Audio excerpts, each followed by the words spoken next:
Defesa índia do rei, variante duplo fianqueta. D4, cavalo F6, C4, G6, cavalo C3, bispo G7. Numa partida, Karpov e Gelfand seguiu G3, com a posição típica dessa linha. Roque, bispo G2, D6, cavalo F3, cavalo C6, roque E5, D5, cavalo E7 e E4. O duplo fianqueta é caracterizado pelas brancas também fianquetarem o bispo, ficando o bispo branco e o bispo negro fianquetado na ala do rei. Depois de A4, D6, G3, as brancas também preparam o duplo fianqueta na partida Lequim e Euve, que é uma boa ideia. Roque, bispo G2, E5. As brancas atrasam um pouquinho o desenvolvimento do cavalo de G1, que ele pode sair por E2 ou F3.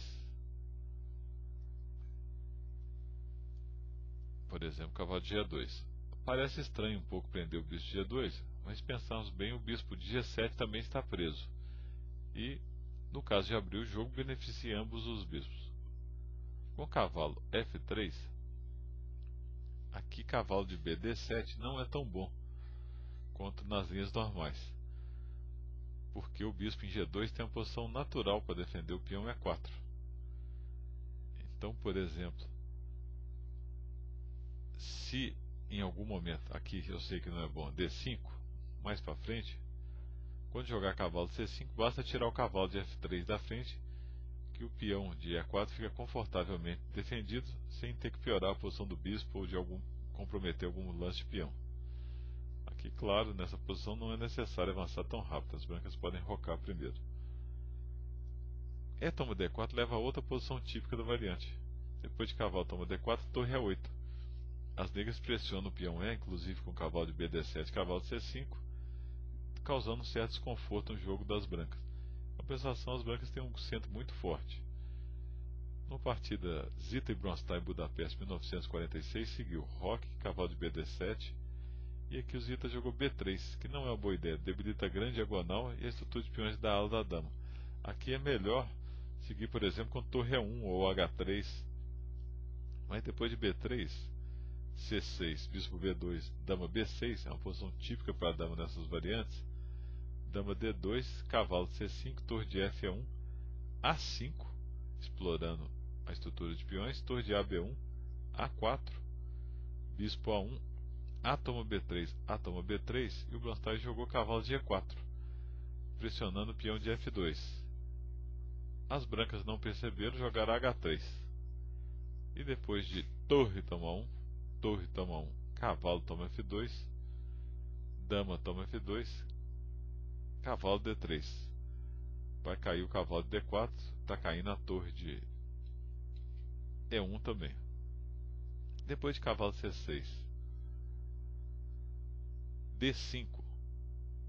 Agora, se jogar roque, leva um outro truque tático, esse mais comum na siciliana, variante dragão. Depois de E toma D4, cavalo toma D4, o cavalo de F6 sai dando descoberta no cavalo de D4. Por exemplo, cavalo toma E4, agora o cavalo D4 está caindo.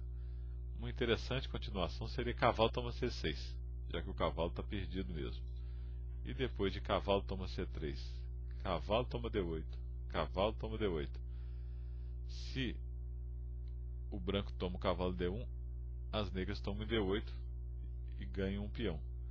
O branco toma em B7, para não ocorrer isso, o preto toma em B2.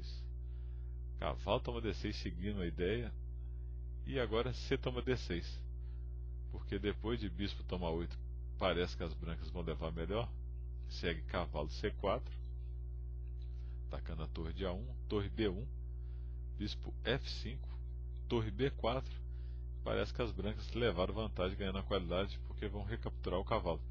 Só que depois de torre toma 8, torre toma C4, vem bispo D3, e as negras ganham o peão e têm vantagem. Curiosa linha. Depois de D5, voltando a Lequim e Euve, seguiu cavalo E7, roque, cavalo H5, o cavalo fica vulnerável em algumas linhas, e cavalo D7 tampa o bispo E8. Então o Euve preferiu o cavalo E8 para ruptura temática F5. Depois de cavalo H4, F5, bispo G5, ótimo lance, aproveitando que não vale H6 por causa de bispo toma E7, dama toma E7, o peão de G6 fica caindo. E se F4, simplesmente dama D2, F toma G3, F toma G3 com jogo igual. Depois de cavalo F6, dama D2 evitando H6, cavalo toma E4, cavalo toma E4, F toma E4, torre de F é 1, melhor do que torre de A é 1, que a torre ficaria presa em F1.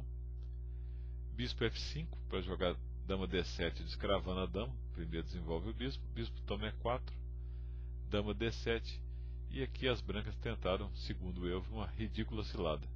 Nunca devemos jogar só no erro do adversário. Aqui as brancas tinham vários lances bons, como bispo toma E7, seguido de cavalo toma F5. Só que elas jogaram F4 com a ideia de, se E toma F4, bispo toma E7, dama toma E7, a dama fica na linha da torre de E1 e bispo toma F5, ganha uma peça. Mas claro que Iovi não caiu nesse truque, jogou simplesmente bispo toma E4. Depois de torre toma E4, cavalo F5, F toma E5, bispo toma F5, cavalo toma F5, torre toma F5, a posição ainda é equilibrada. Um pouquinho de vantagem para as brancas.